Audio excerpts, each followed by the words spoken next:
मला व्यक्तिशः खूप मदत केली, मला उभं केलं, अनेक संकटाच्या काळात उभं केलं. आप्पाजींनी तेवढाच मोठा आधार दिला. आज मी जगभरात फिरते ते आप्पाजींच्या ब्लेसिंगमुळे फिरते.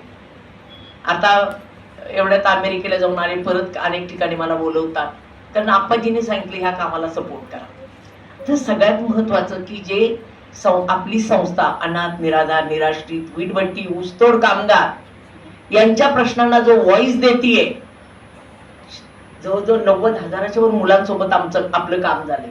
ही मुलं शाळेत गेली, सरकारपर्यंत यांचे प्रश्न पोहोचले आणि आज कचरा वेचक महिला 4,500च्या वर त्यांचं संघटन झालं, त्यांची मुलं शाळेला जायला लागली.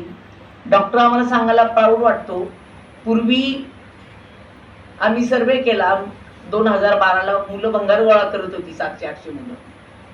आम्ही ठरवलं ह्या मुलांना शाळेत घालायचं. ते म्हटले नाही, आम्हाला शाळा नको, आम्हाला लागली, आम्हाला जेवण पाहिजे.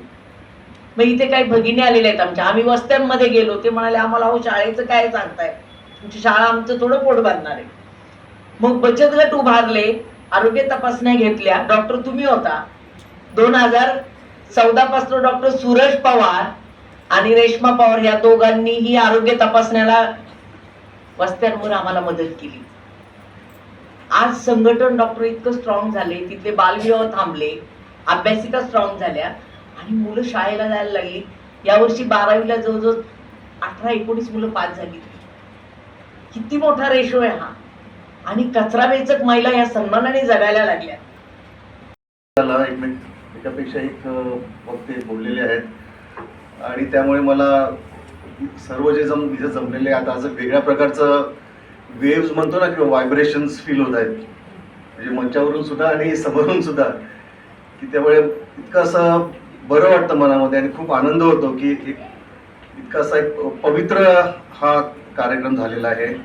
आणि सर्व लोक इथे जे जमलेले आहेत त्यांचं एक सामाजिक उद्दिष्ट नक्कीच असणार आहे. आणि ह्या आजच्या कार्यक्रमातून खरं तर सर्वात जास्त फायदा मला झालेला आहे. अध्यक्षपद मिळालं म्हणून नव्हे, तर मॅडमचे उदाहरण आणि इतर सर्व सामाजिक काम त्यांचं बघून मला खूप प्रेरणा मिळालेली आहे.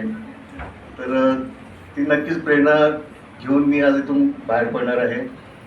आणि सर्वच जणांना मला वाटतं हा कार्यक्रमातून प्रेरणा मिळाली असावी. मला आणखी एक थोडी विशेष गोष्ट वाटते की मंचावर आता चारही स्त्रिया हे ज्या आहेत, माननीय स्त्रिया सर्व उच्च शिक्षित आहेत आणि समोर देखील मला वाटतं ऑडियन्समध्ये बऱ्याचशा शिकलेल्या स्त्रिया असतील, आपल्या मुली तर शिकतातच आहेत. तर मला ह्या निमित्ताने खूप प्रबळ अशी आठवण स्मरण होतं, ते म्हणजे महात्मा ज्योतिबा फुले व सावित्रीबाई फुले यांचं, की ज्यांनी सर्वात प्रथम स्त्री शिक्षणाचं चळवळ सुरू केली. आणि त्यानंतर संविधानाची सुद्धा आठवण येते, कारण त्या संविधानामध्ये हिंदू कोड बिलमध्ये भारतरत्न डॉक्टर बाबासाहेब आंबेडकरांनीच मांडून ठेवले. आणि त्यामुळे पूर्वी जसं स्त्रियांना शिक्षणापासून वंचित ठेवलं होतं, तर ते संविधानातच लिहून टाकले की स्त्रियांना आणि पुरुषांना समान हक्क आणि शिक्षणाचा हक्क. तर ही गोष्ट सुद्धा आज मला प्रकर्षाने स्मरण होतं या गोष्टीचं. कारण त्यामुळेच आपण बघू शकतो की मंचावर आणि समोर देखील सर्व शिकलेल्या ज्या स्त्रिया आहेत. तर पुन्हा एकदा मी अवनीचे आभार मानतो. अवनीचे आभार तसं काय मला मानण्याची गरज नाही, कारण मी अवनीचाच एक भाग आहे.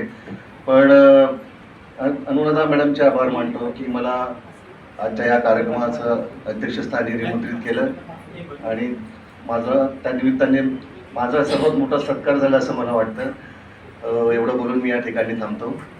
जय हिंद, जय महाराष्ट्र. ज्यांनी मला समाजकार्याची, सामाजिक बांधिलकीची जाणीव करून दिली, त्यांची ही आठवण आज करणं मला भाग आहे. Doctor RB. मोरे माझे वडील हे MBBS 1940 साली झाले.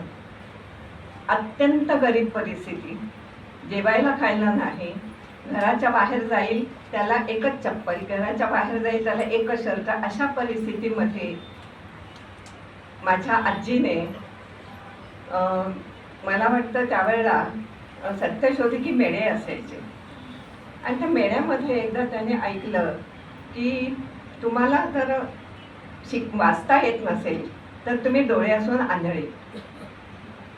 माझ्या आजीने तेवढं ऐकलं, कारण आमचं घर चावडीच्या जवळ होतं आणि चावडीत